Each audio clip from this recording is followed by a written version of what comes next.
نحمده ونصلي على رسوله الكريم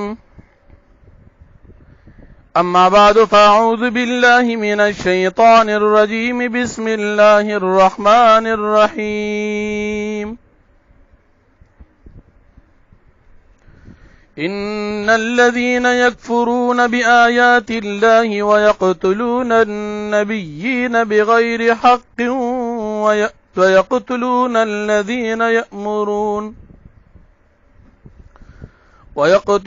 الذين يأمرون بالقسط من الناس فبشرهم بعذاب أليم صدق الله العظيم. سورة آل عمران دریم پارا 21 نمبر آیت دی. تدی رکوع د مخی رکوع سر ربط او مناسبت دا دی چې په مخی رکوع کې د عیسیانو سرکشی د نبی کریم صلی الله علیه وسلم په مخالفت کې ذکر شو. په دې رکوع کې هم د اهل کتاب بنی اسرائیل سرکشی الله پاک ذکر کوي چې دا بنی اسرائیل د پیغمبرانو قتل عام د ځان د پاره جایز ګڼي، بلکې دا بنی اسرائیل لګیا دي د پیغمبرانو قتل عام کوي. او په دې ځای کې الله پاک صيغه د مضارع راوړه. مفسرین تفسیر کې فرمایي چې صيغه د مضارع د دې د پاره راوړه چې دا بنی اسرائیل لا د قتل د پیغمبرانو نه منع نه دي، تر دې چې د هر پیغمبر قتل دوی کوي. د نبی کریم صلی الله علیه وسلم په باره کې هم دوی د قتل منسوبي تیاری، نو دی لا اوسم لګیا د پیغمبرانو قتل عام کوي. نو په مخکې رکوع کې د اهل کتابو عیسیانو سرکشي ذکر شو، او په دې رکوع کې هم د اهل کتابو سرکشي د پیغمبرانو قتل عام دا ذکر کیږي.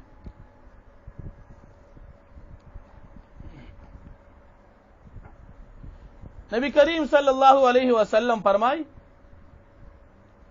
چې دی بنی اسرائیل په یو ورځ باندې په یو وخت کې 43 پیغمبران قتل کړو، او د دې پیغمبرانو چې کوم امتیان منون کې تابعدارو 100 او یا بزرگان چې هغه د پیغمبرانو ملګریو او د دین دعوت به چلو، نو دی اهل کتاب و کافرانو دی دا قتل کړیو په یو ورځ باندې. 100 او یا د پیغمبرانو متبعین چې غیب امر بالمعروف او نهی عن المنکر کو، او 43 پیغمبران دی بنی اسرائیل په یو ورځ باندې قتل کړیو. الله پاک فرمایي چې دی کافرانو د پاره به دردناک عذاب وي، د دې د پاره به سزا جهنم وي. او بیا د رکوع دریم آیت الم تر الی الذین اوتوا نصیبا من الكتاب، د دې آیت شان نزول داسې دي. عبد الله بن عباس رضی الله عنه فرمای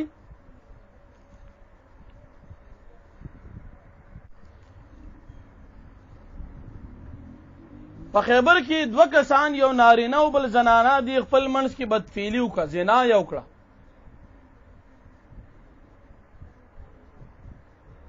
او په تورات کې هم دا مسله ذکر وا چې 2 کسان شادي شده زنا مرتکب شي نو د دې لپاره سزا رجم ده. لیکن په دغه وخت کې د خیبر کې چې د کوم سړی زنا کړی و، دا سړی چې نو دا لوی سړی و، مالدار او غټ سړی و. نو يهوديانو خیال دا چې دا سړی قتل نکو ځکه دا خو ډېر لوی سړی دی. دا معامله را نبی کریم صلی الله علیه وسلم ته تدې خیال دا چې نبی علیہ الصلوۃ والسلام په دې سزا کې تخفیف وکړي. نبی علیہ الصلوۃ والسلام حکم وکړو چې دا خدو سړی دواړه قتل کی رجم کړي.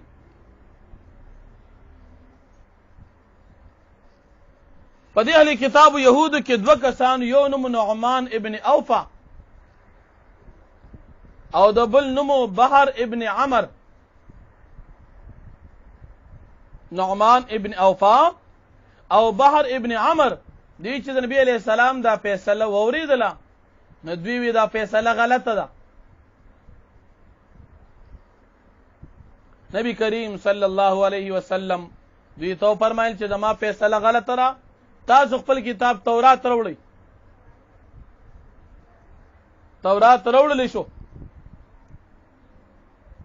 نبی علیہ السلام فرمایي تاسو کې تورات لوی مولا څوک دی؟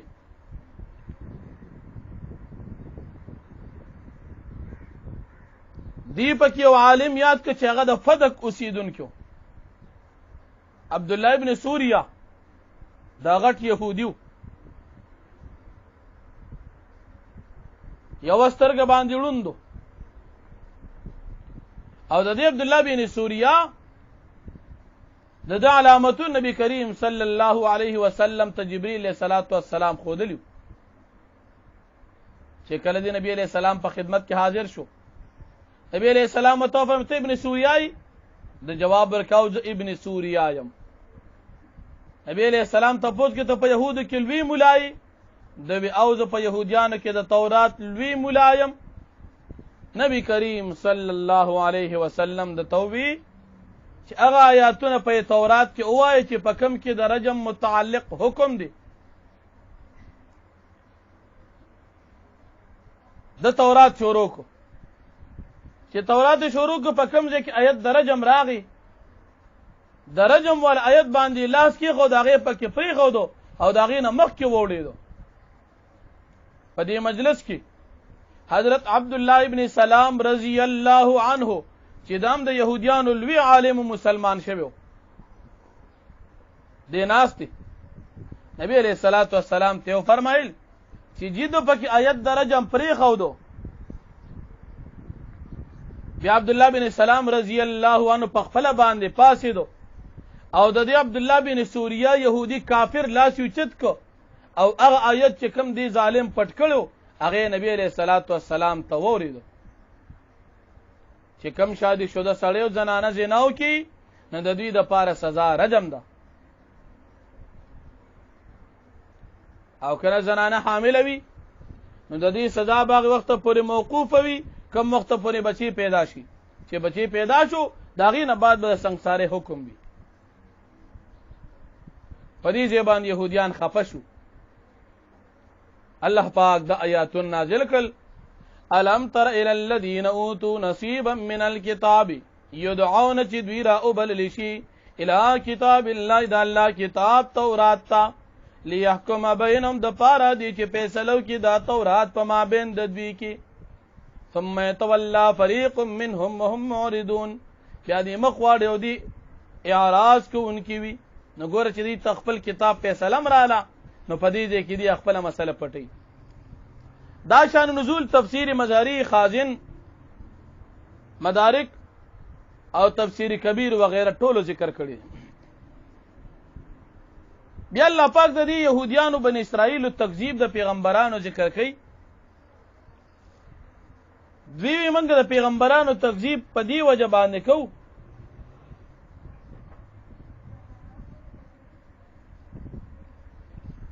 چې جهنم اور د موږ د پاره نه دی. کبل فرض موږ جهنم ته لاړم شو زیات نه زیات سلوخت ورځې به یو کم چې زمونږه مشرانو د سخی عبادت کړي هغه دیم بدی وی نه نه بنا الله واحب موږ د الله زامن د الله دوستان یو موږ د پاره سزا نشته. او دریم بداوی چې یعقوب علیه السلام سره الله پاک وعده کړی و چې ستا اولاد ته عذاب نه ورکوم نو موږ بن اسرائیل یعقوب علیه السلام اولاد یو موږ ته عذاب نه ملاويږي. درې خبرې دی ذکر کړي. اول خو سزا شته نه کوي سلويخت ورځي. دریم دا ذکر کړي چې موږ ابناء الله واحبا موږ د الله زامن او د الله دوستان یو موږ د پاره ځکه عذاب سزا نشته. او دریم به وی چې یعقوب علیه السلام سره الله وعده کړی دا نو موږ د یعقوب علیه السلام بچیو موږ د پاره عذاب او سزا نشته. الله پاک فرمایي چې ولی بنوي سزا به خامخا تاسو ته وي. بیا د دې رکوع چې کوم شپږم آیت دی قل اللهم مالک الملک تؤتي الملك من تشاء. د دې آیتونو شان نزول داسې دي د غزوه خندق په موقع باندې نبی کریم صلی الله علیه وسلم صحابه کرامو ته د خندق کنيستو حکم وکړ او هر لسو کسانو ته سلوي غزه فاصله ورکړه چې تاسو دا اوکنی د مدینه منوره نه غیر چاپیره خندق.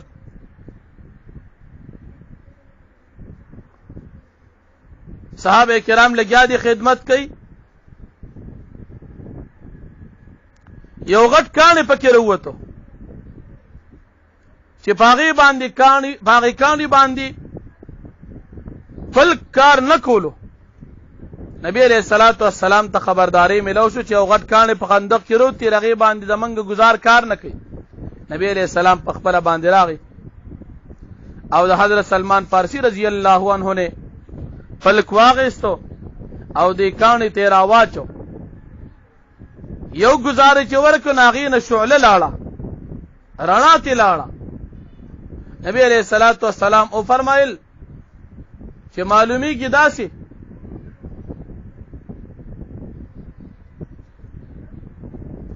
نبی علیہ الصلوۃ والسلام په دې ځای باندې الله اکبر आवाज وکړو. صحابه کرام आवाज وکړ الله اکبر. نبی علیہ الصلوۃ والسلام او فرمایل چې ما ته په دې ځای کې د شام کوم محلات دي هغه کار شو چې دیم گزارې ورکو هغه نه بیا رڼا لاړه شغله لاړه. نبی علیہ السلام بیا الله اکبر صحابه کرام بیا او نبی علیہ السلام بیا او فرمایل ما ته په دې رڼا کې د روم محلات کار شو چې دریم گزارې ورکو او دا غینم رڼا لاړه. نبی علیہ الصلوۃ والسلام او فرمایل چې ما ته په دې کې صنعا د یمن خار داغي محلات کار شو. او جبرئیل علیہ الصلوۃ والسلام ما ته خبر راکو چې ان قریب بستا په دې علاقو باندې اسلام جنډو چتیږي او په دې علاقو باندې مسلمانان غالب کیږي. کانه مات شو. نبی علیہ الصلوۃ والسلام صحابه کرام سره خپل خبره وکړي. منافقان دا خبره وریدي. منافقانو خنداګانې شروع کړي. دا وګوره کنه د دشمن د یری د وجنه د مدینې نه غیر چاپیره خندق کني او خوشاله د روم او د یمن و غیره د ملکونو دی خپل منځ کې مناوهي. عجیب خبره ده. دا ډرامې شروع کړي. الله جل شانه دا آیتونه نازل کړل. قل اللهم مالك الملك تؤتي الملك من تشاء وتنزع الملك ممن تشاء وتعز من تشاء وتذل من تشاء. دا آیتونه الله نازل کړه. دا الله خوغه د چاته عزت ورکی بادشاہي ورکی چانه اخري د الله خوغه ده.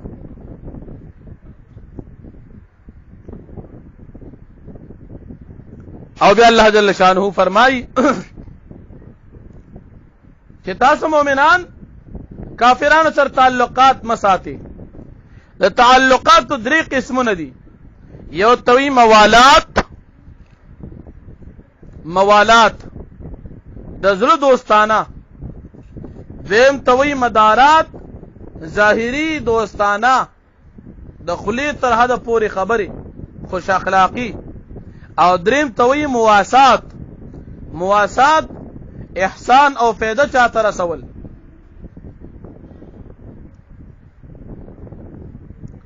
نو الله پاک فرمایي چې تاسو د دې کافرانو سره موالات یعنی دوستانه تعلقات بالکل مساتي. موالات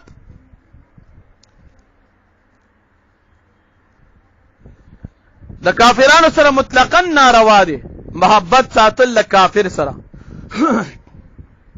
او مدارات په درو حالتونو کې د کافر سره جایز دي. یو د کافر سره د دې وجه سم خبرې په خلی باندې کې چې داغه د ضرر نه ځان بچ کی. دویم کافر دي هغه سره مدارات یعنی سم خبرې په دې بناو کې چې دې زموږ اسلام او د دین نه متاثر شي اسلام ته راوړي. او دریم چې کافر دي چې تمل مشول په دې لحاظ سره هغه سره خې خبرې وکي او خپل دیني نقصان دی پکې نه وي. که چرته دینی نقصان دی پکې وي نو ظاهري دوستانم د کافر سره حرام او ناروا ده. او دریم قسم مواسات دي. مواسات د حربي کافرانو سره چې هغه د جنگ په دوران کې د دوی سره ناروا دي البته عام صورت کې چې کافر ذمي وي او جنگ جګړه د سره نه کوي یا د کافر ملک دي او جنگ جګړه تاسو نه کوي د اسلام دشمنی در سره نه کوي نو په دا بنا باندې ور سره مواسات کول جایز دي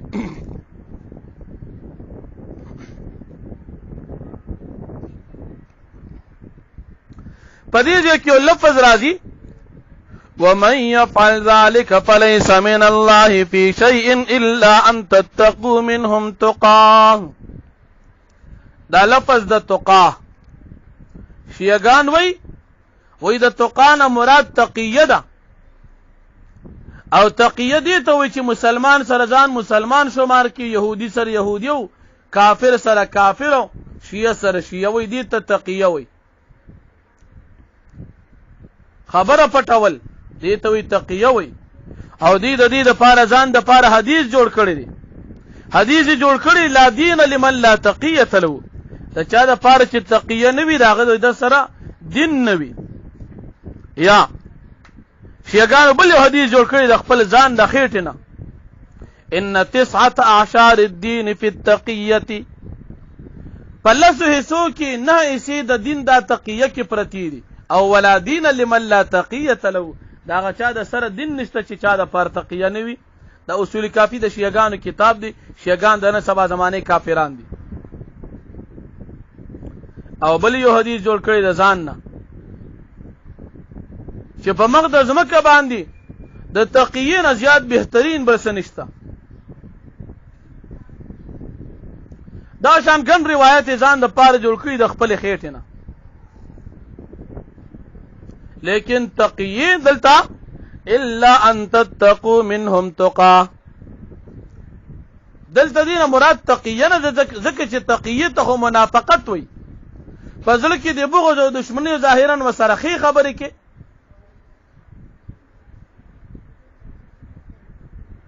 اوس کافر سره کافر ته چې کافر ما او مسلمان ته چې مسلمان ما دا غوتا منافقت کو دا حرام ناروا دي مسلمان په هر ځای کې خپل دین ښکار کوي او که کافر سره مواسات یا مدارات دا روا دي ناغه بنا په ضرورت باندې او هغه د دلی دوستی نه ده بلکې ظاهری خبره تدي هغه کې د دین نقصان چې نه وي که د دین نقصان پکې وي نه کافر او شیعه کافر سره دغه تعلقات ساتل بیا هم ناروا دي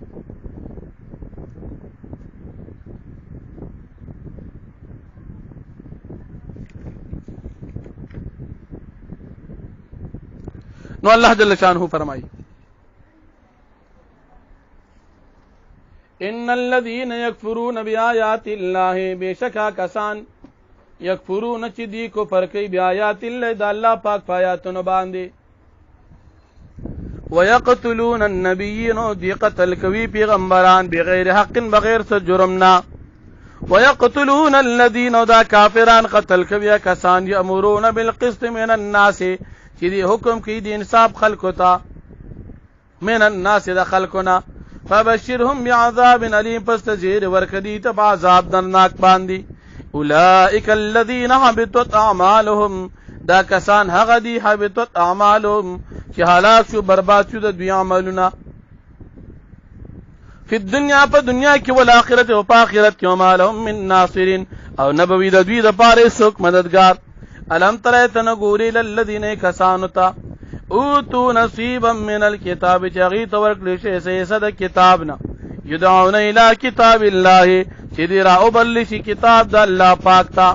تورات دلته مراد دي لیحکم بینهم د پاره دی چې دا تورات فیصلو کې په مابین د دوی کې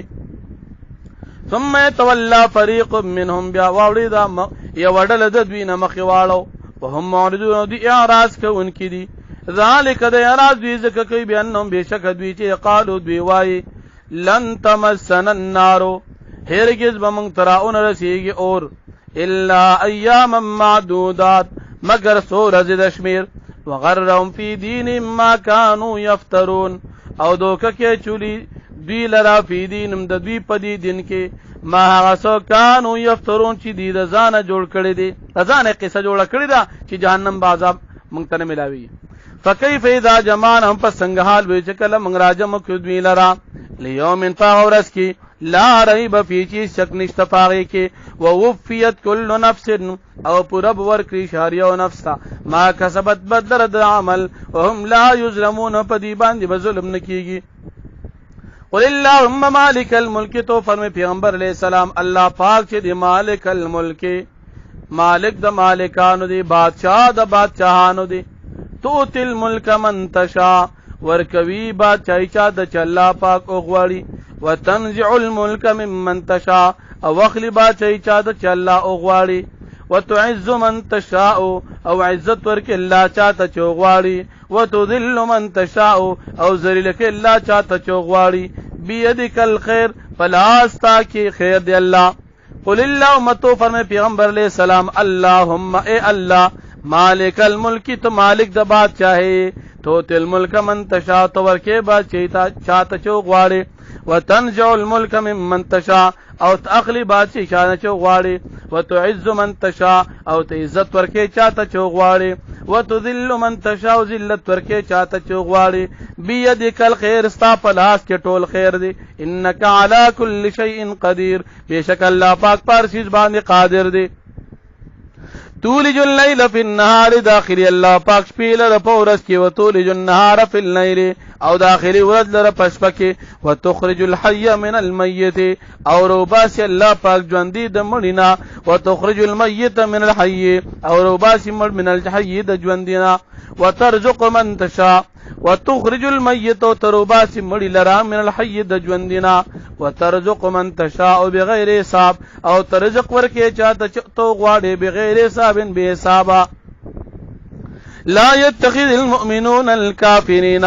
ندین سی مومنان کافرانو لرا اولیاء په دوستانه باندې من دون المؤمنین سوا د مومنانونا ومن يفعل ذلك او هر څوک چې دا کار یې کافر سره دوستانه وکړه فليس من الله في شيء بس نردی د الله پاک د طرف نه پیسې باندې الا ان تتقوا مگر دا چې تاسو تتقوا منهم تقا تاسو ځان بچ کې د دوی نه تقا د يرینا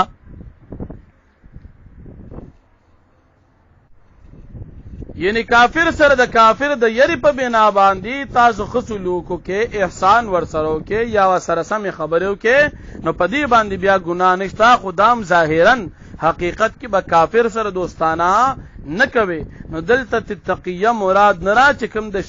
د شیعاګانو د دین یو خاص حصہ ده ويحذركم الله نفسا او تاسو یری الله پاک د خپل ځان نه و الى الله المصير د الله پاک ته واپس تاسو ټولو دا قلتو فرمای پیغمبر علیہ السلام